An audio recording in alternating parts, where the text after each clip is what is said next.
बड़ा ही दुर्भाग्यपूर्ण है।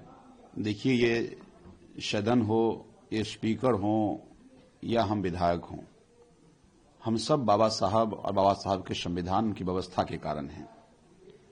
और बाबा साहब के साथ अपमान किया गया। हम अपनी बात अध्यक्ष को कहना चाह रहे थे कि बाबा साहब का ये अपमान ठीक नहीं है और उनके जो चित्र जो वहां से हटाया गया है उसका सम्मान वही लगा दिया जाए।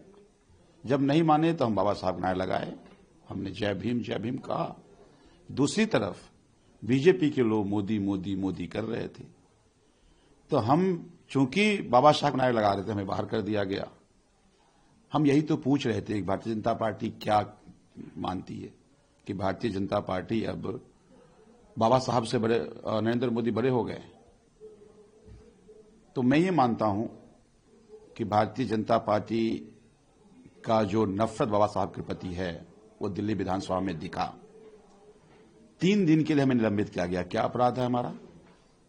यही अपराध है कि हमने बाबा साहब का चित्र मोदी जी के जगह पर जो पहले हटाकर लगाया गया वहां लगा दिया जाए, इसलिए 3 दिन का निलंबन।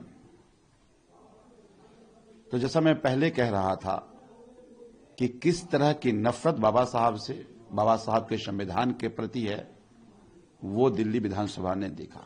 लेकिन हम ये मानते हैं कि आप हमें सदन से निलंबित कर, हमारी आवाज तो नहीं रोक सकते। और अगर बाबा साहब का अपमान करोगे तो हम उसके खिलाफ आवाज उठाते रहेंगे। तुम चाहे हमेशा के लिए बैन कर दो, निलंबन कर दो, हम चुप नहीं बैठेंगे।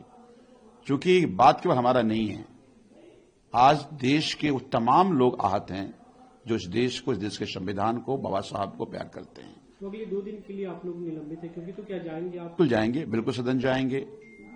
हम सदन के बाहर बैठेंगे, हमारा प्रोटेस्ट जारी रहेगा और भारतीय जनता पार्टी के इस कुकृत्य के खिलाफ आवाज उठाते रहेंगे।